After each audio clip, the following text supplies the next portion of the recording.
Today we're going to be graphing trig with multiple transformations. So yesterday we talked about changing the amplitude, and then we also talked about a vertical shift up or down, or changing that baseline. Today we're going to talk about a few other key features. I do want for you to write down in your notebooks. We're going to write down that parent function and give it some values. So I'm going to say y equals a sine of b theta plus c plus d. And we're going to talk about what all these letters represent in a second, but for now, just leave it right here. And what I want for you guys to do is pull up that Desmos and let's start kind of playing around with some of these values. So much like we just did, we have a sine of b times x plus c plus d. So let's see what happens when we change that a. We should know that that a value is our amplitude, right? So as it goes higher, I'm still crossing through the same 0, pi, and 2 pi, but instead of going up to 1, I'm going up to whatever that amplitude is. So let's just go back to 1 here.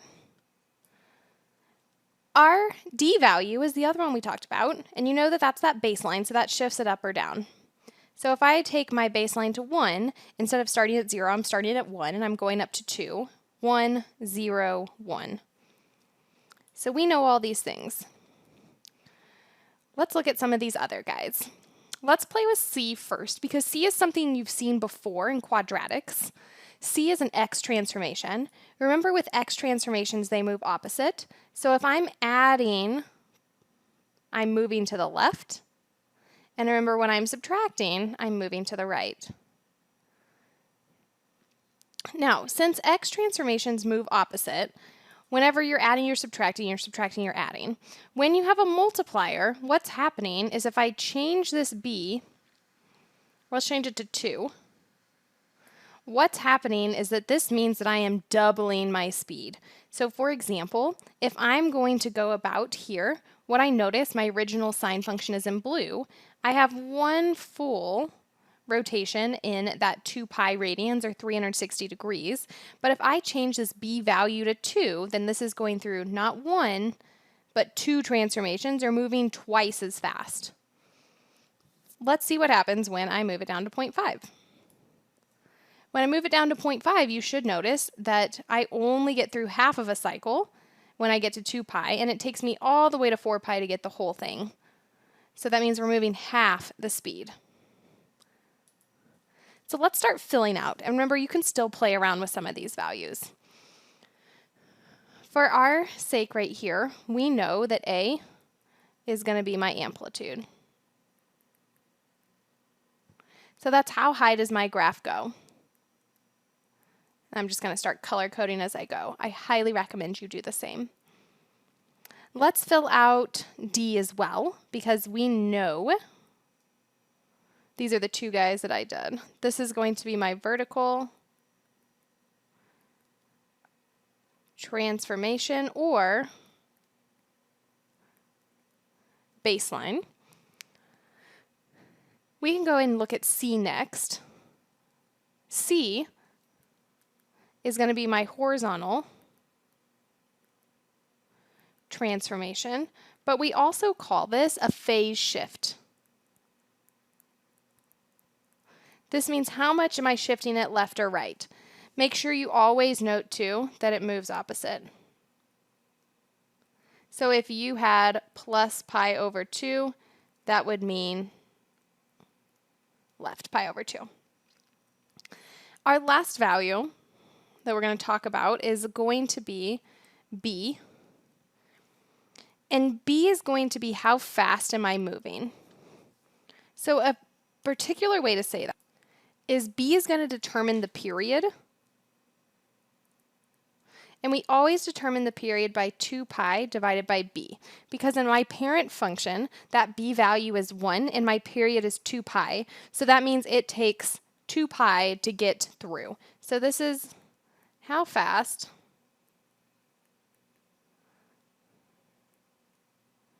am I cycling through. Note that when these things are unchanged, my A is 1, my B is 1, my C is 0, and my D is 0.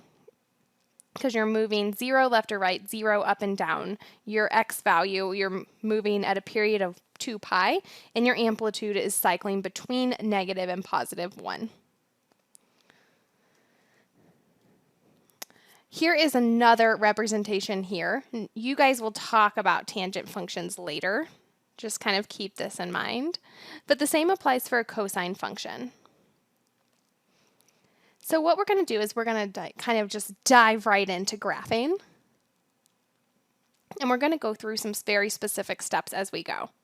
So first off, I want for you guys to write down in your notes y equals 2 sine of 2x minus 3.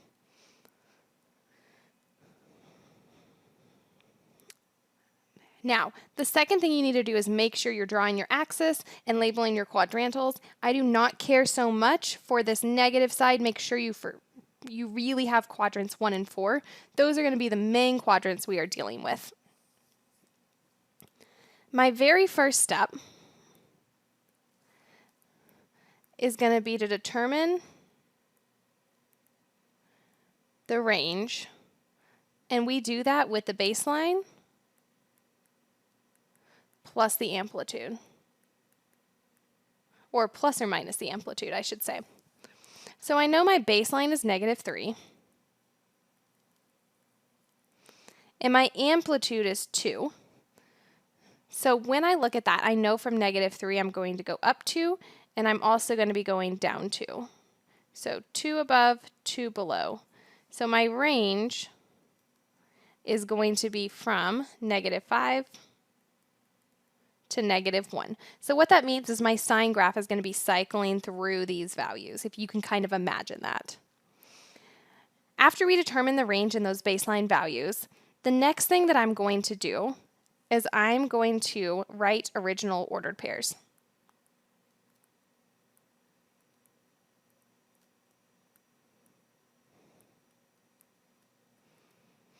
So my parent function is sine, and I know for sine of theta, I'm starting off at 0, 0, pi over 2, 1, pi 0, 3 pi over 2, -1, and 2 pi 0.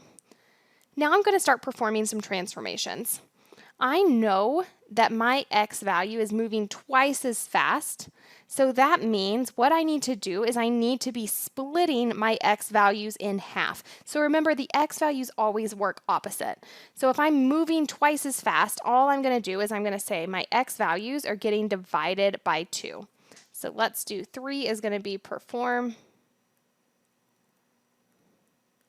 transformations. So my x values, I'm going to divide all these by 2, or actually, let's write this a little bit different. Let's multiply all those theta values. So we're going to multiply all my x's times 1/2. And let's do that first. We'll worry about the y's in a second. Half of 0 is still 0. If I multiply pi over 2 times 1/2, I get pi over 4. And I'll show you what this means in a second. Pi over 2, 3 pi over 4, and then I get pi. Now it felt a little funky because I saw 2 and I multiplied by 1/2, but now when I look at this, I'm going to cycle through all those values in half the amount of time. So we're always taking that, and remember, x's, we're doing the opposite. For my y's, or my y transformations, we know that we're going to be multiplying by 2 and subtracting 3. So I'm going to say 2y minus 3. Let's make this a vector so it doesn't look like an ordered pair. So my y values, I'm doubling my y values, but then I'm shifting it down 3. So this means that this guy is a -3. 2 times 1 is 2. 2 minus 3 is -1. Moving through here, 2 times 0, -3. -5, and then back to -3. All right, let's get this graphed. we know that we're starting off at 0, -3. Pi over 4 is -1. Pi over 2 is -3, so back to that baseline. 3 pi over 4 is -5. And then pi is -3. Remember that we're not drawing spikes, we're drawing this nice curve. And remember, if we were to continue going, so let's just kind of show, if I were to continue going through this, it would complete 2 cycles in the amount of time it normally took to complete 1. Make sure we're putting our arrows because that sine curve is continuous. And my 4th step is to graph. Wow, that smiley face looks funky. Oh, worse. Okay, so here's step 4. Let's check out this next guy. We have cosine of x minus, let's get rid of some of this work here, pi over 2 plus 2. So if I go back and look, I can realize what's happening here is I'm having a phase shift. So I know that I'm shifting to the right, pi over 2, and I'm shifting up 2. So let's do our very first step. Let's determine the range with the baseline and the amplitude.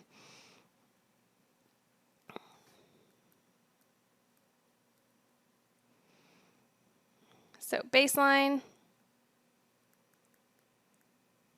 plus or minus the amplitude. So 2 plus or minus 1 is secretly there. So here is 2 plus or minus 1. So my range, or my cosine curve, is going to be cycling between 1 and 3. Now, second step is we need to write original ordered pairs. So this is a cosine curve, cosine of theta, cosine is 1 or 0, 1, pi over 2, 0, pi -1, 3 pi over 2, 0, and 2 pi 1.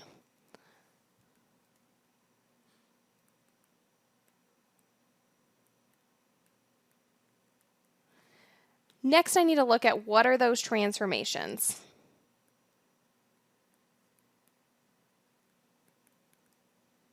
We'll start off with x transformations first.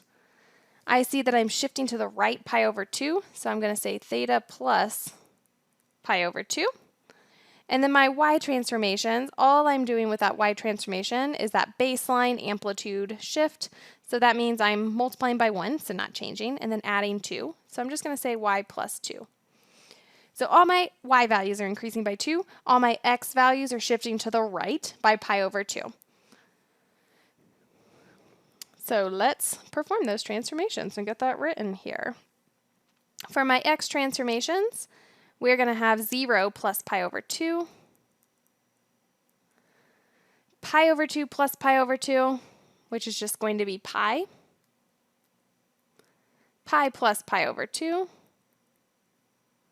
3 pi over 2 plus pi over 2, whoops, and then 2 pi plus pi over 2. We could say that that's 5 pi over 2, or I can just say, be a little bit lazy here. Okay. Let's get, I changed greens, that's annoying. Those y transformation values. Our y values are all shifting up 2, so 1 goes to 3, 0 goes to 2, -1 goes to 1, 0 goes to 2, and then 1 goes back up to 3. Our fourth step here is to graph these values. Let's get my beautiful blue. So when I am graphing, I'm going to be graphing my new ordered pairs, right, with our transformations because that represents our function. We're starting off at pi over 2, 3. So here's pi over 2 and 3. Then we're going pi 2, 3 pi over 2, 1, 2 pi. And if I were to extend this out like this much, I would get back to my starting position. But remember, since cosine graphs are fluid, then that means that technically what's going on here is we're just going back to the baseline here at 0. And if I were to continue moving this direction, we'd go down, continue on. So all that happened, let's see if I can grab this guy and show us, is we took that original cosine function, right?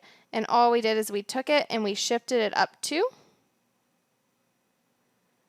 And then we performed that to the right to pi over 2. And we just moved that curve. Let's try another example. All right, so I added in a little bit extra fun here. We're going to do 3 sine of 0.5 times x plus pi minus 1. So every single kind of transformation is coming on here. So first step, let's get it done. We need to determine the range. So our baseline plus or minus the amplitude. So here's my negative 1. I'm going to say plus 3 minus 3. So 1, 2, 3. 1, 2, 3. So my range is going to be anywhere from -4 to +2. Next step is we need to determine the period. We know it's 2 pi divided by b, and our b value in this case is 0.5. So this is going to be 4 pi. All right. We know that this 0.5 means it's moving half the speed, so it is going to only complete half the true cycle and the amount of time it normally took to complete one full cycle. Next thing, I'm going to write my original ordered pairs, and then we will perform the transformations.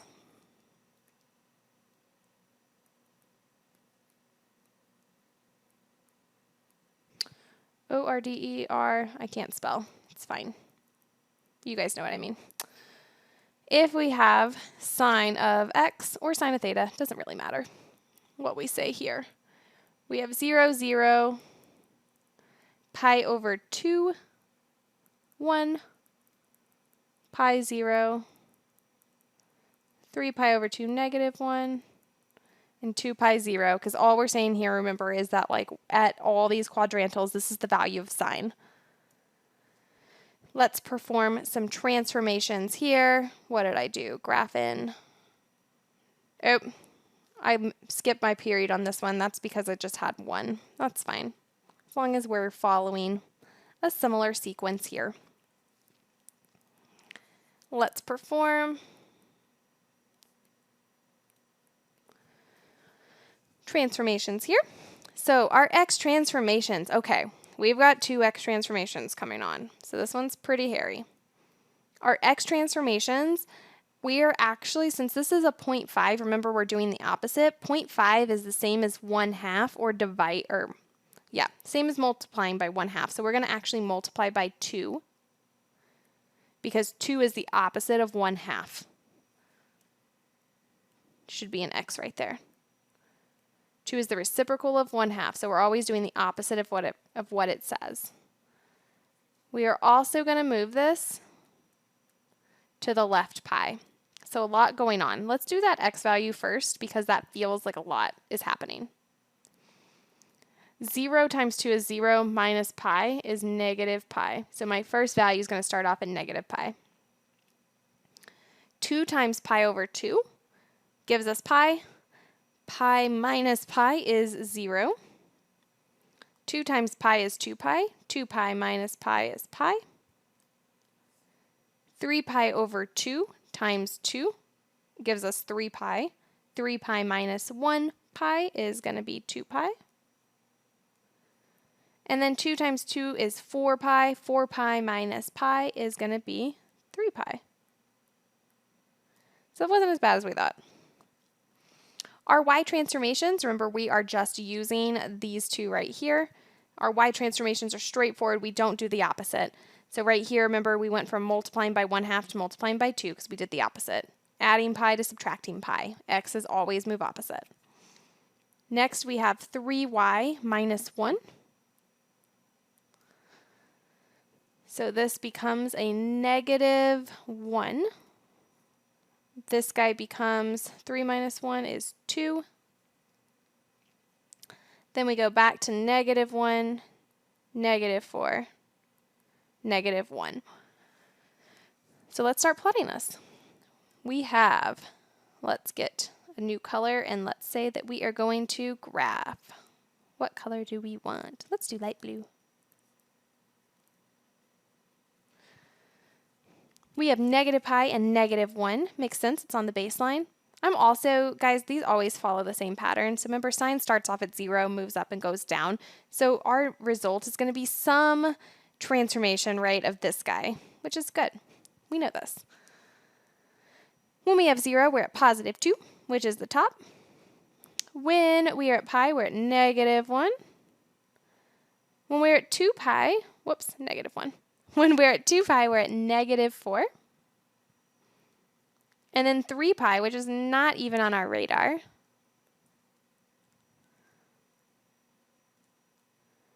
At 3 pi, so somewhere over here, we'd be back to our base. So here is my sine curve. And he is really big, and that's okay. So kind of let's talk about what happened from our original. I'm going to draw an original sine curve. Let's see, we have 0, 1, pi, -1, 2 pi. Okay. And let's just kind of check ourselves here. So we had our original sine curve. We said we shifted it down 1. So that's my first step. Then we are going to do, let's do left pi. So let's take it to the left pi. Now from here, I'm going to triple its height. Let's see if I can do this. My wonderful drawing skills are just really helping me out here, huh? So we're stretching it. There we go. Okay, that's about good enough. And then we have this, we're saying that 0.5 happened in the amount of time that 1, which means that it is doubling. So I'm just going to make that double, and guess what? That more or less matches what we did here. You can always go back to that Desmos and check that here to make sure we did it correctly. So you can plug in all those numbers that we calculated and see like, okay, did that match what happened? So if I plug in a 3, if I move all those values, what was that? 3.5 pi and 1. Let's just check this to make sure. 3.5 pi and 1. Whew. All right.